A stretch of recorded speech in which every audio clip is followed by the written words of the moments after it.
ഇന്നത്തെ എൻ്റെ റെസിപ്പി നല്ല സോഫ്റ്റ് ഉണ്ണിയപ്പം. നമുക്ക് എങ്ങനെ ഇനി നല്ല സോഫ്റ്റായിട്ട് ഉണ്ണിയപ്പം ഉണ്ടാക്കാം, കണ്ടല്ലോ. നമുക്കിത് എങ്ങനെ ഉണ്ടാക്കുമെന്ന് നോക്കാം.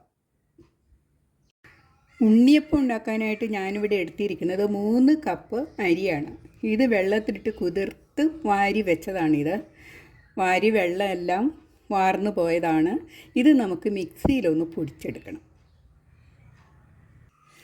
അങ്ങനെ നമ്മുടെ അരിയെല്ലാം നമ്മൾ പൊടിച്ചെടുത്തു. മിക്സിയുടെ ജാറ് തന്നെ നന്നായിട്ടൊന്ന് പൊടിച്ചെടുത്താൽ മതി. നമ്മൾ അരിക്കൊന്നും വേണ്ട, നന്നായിട്ടൊന്ന് പൊടിച്ചെടുക്കണം. ചെറിയ തരികളുണ്ടാവും, അത് കുഴപ്പമില്ല. നമുക്കങ്ങനെ പൊടിച്ചെടുത്തു. നമുക്ക് ശർക്കര ഉരുക്കിയെടുക്കണം. അതിന് ഞാനിവിടെ 350 ഗ്രാം ശർക്കര എടുത്തിട്ടുണ്ട്. ഇതിലേക്ക് നമുക്ക് 2 കപ്പ് വെള്ളം ഒഴിച്ച് ഒന്ന് ഉരുക്കിയെടുക്കണം. ശർക്കരയുടെ മീതെ വെള്ളം വരാൻ പാകത്തിന് ഒഴിച്ചാൽ മതി. ഇനി നമുക്കിതൊന്ന് ഉരുക്കിയെടുക്കാം. നമ്മുടെ ശർക്കര നന്നായിട്ടൊന്ന് ഉരുക്കിയെടുത്തിട്ടുണ്ട്. ഇനി നമുക്കിതൊന്ന് അരിച്ചെടുക്കാം. അരിച്ചെടുത്ത നമ്മുടെ ശർക്കര പാനി നമുക്കൊന്ന് ആറാനായിട്ട് വയ്ക്കാം. നന്നായിട്ടും ആറരുത്, പകുതി ചൂടാറിയാൽ മതി. നമുക്കിതൊന്ന് ആറാനായിട്ട് മാറ്റി വയ്ക്കാം. ഇനി നമുക്കിതിലേക്ക് 3 ടേബിൾ സ്പൂൺ റവ ചേർക്കുന്നുണ്ട്. അതുപോലെ തന്നെ 1 കപ്പ് മൈദ കൂടി. 3 കപ്പ് അരിക്കാണ് നമ്മൾ 1 കപ്പ് മൈദ ചേർക്കുന്നത്. നന്നായിട്ടൊന്ന് മിക്സ് ചെയ്യാം.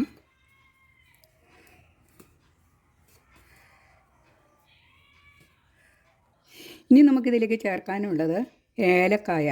ഒരു 15 ഏലക്കായ എടുത്തിട്ടുണ്ട്. 1/2 ടീസ്പൂൺ ജീരകം കൂടി ചേർത്ത് പൊടിച്ചതാണിത്. ഇത് നമുക്കിതിലേക്ക് ചേർക്കാം.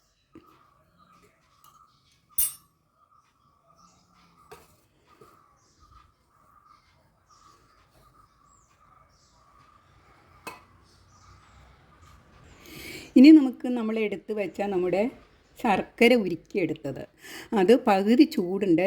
ഈ പകുതി ചൂടിനെ നമുക്കിതിലേക്ക് ഒഴിക്കാവുന്നതാണ്. നമുക്കിതിലേക്ക് ഒഴിച്ച് ഇളക്കിയെടുക്കാം. കട്ട കെട്ടാതെ നമ്മൾ ഇളക്കിയെടുക്കുക.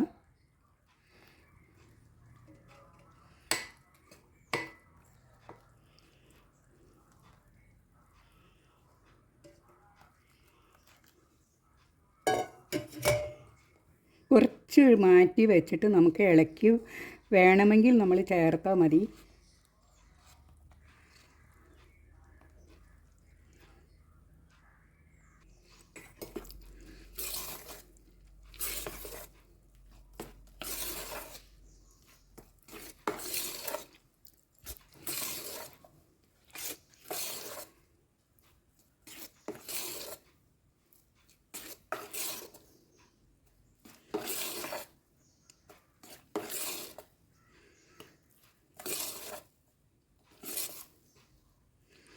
കുറച്ചുകൂടി പാനി നമുക്കിതിലേക്ക് ഒഴിക്കാം.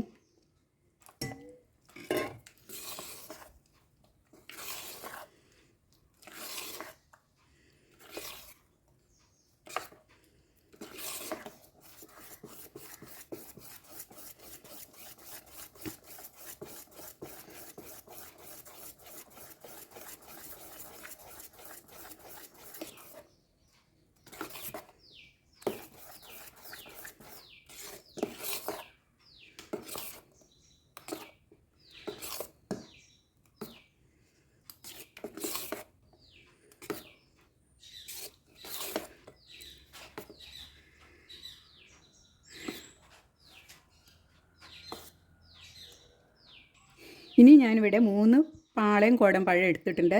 ഇത് നമുക്ക് തൊണ്ട് കളഞ്ഞ് മിക്സിയുടെ ജാറിലൊന്ന് അടിച്ചെടുക്കണം. തൊണ്ട് കളഞ്ഞ പാളയം കോടൻ പഴം 3 പഴമാണ് ഞാൻ എടുത്തിരിക്കുന്നത്. ഇത് നമുക്കൊന്ന് അടിച്ചെടുക്കാം.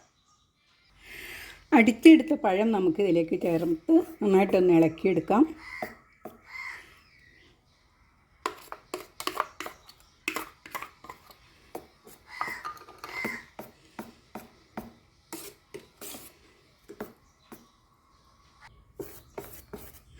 ഇനി നമുക്കിത് ഒരു 2 മണിക്കൂർ സമയത്തേക്ക് ഒന്ന് റെസ്റ്റ് ചെയ്യാൻ വയ്ക്കാം. അപ്പോൾ പതുക്കെ ഒന്ന് പൊന്തി വരും. ഇനി നമുക്ക് തേങ്ങാക്കൊത്ത് വറുത്തെടുക്കാനായിട്ട് ഞാൻ 2 സ്പൂൺ നെയ്യ് ചേർക്കുന്നുണ്ട്. 2 ടീസ്പൂൺ നെയ്യ് ചേർത്ത് നമുക്ക് തേങ്ങാക്കൊത്തൊന്ന് വറുത്തെടുക്കാം.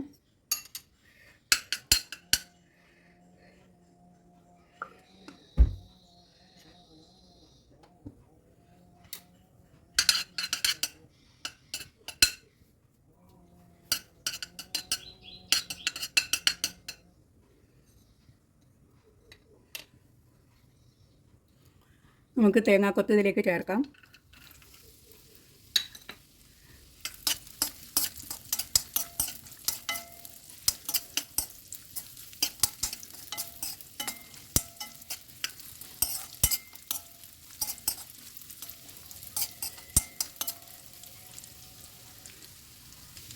തേങ്ങാക്കൊത്ത് പതുക്കെ നിറം മാറി വന്നിട്ടുണ്ട്. ഒരുപാട് നിറമൊന്നും മാറിപ്പോകേണ്ട, അപ്പോൾ ഭയങ്കര ഹാർഡായിട്ട് വരും. നമുക്ക് സ്റ്റവ് ഓഫ് ചെയ്യാം.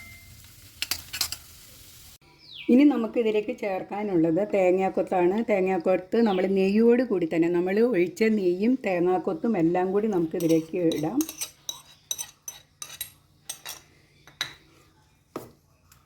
ഇനി നമുക്കിതിലേക്ക് ഞാൻ കുറച്ച് എള്ള് ചേർക്കുന്നുണ്ട്. നമുക്ക് കുറച്ച് എള്ള്, 1 സ്പൂൺ എള്ള് നമുക്കിതിലേക്ക് ചേർക്കാം.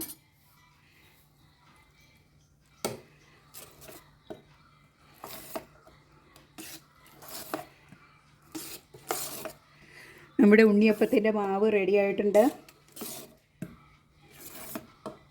ഇതാണ് അതിൻ്റെ പാകം, കണ്ടോ?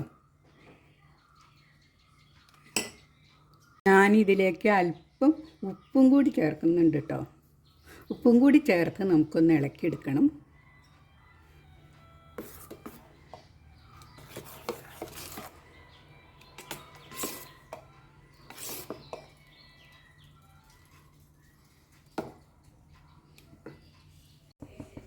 എണ്ണ നന്നായി ചൂടായിട്ടുണ്ട്. ഓരോ സ്പൂൺ കോരി ഒഴിക്കാം.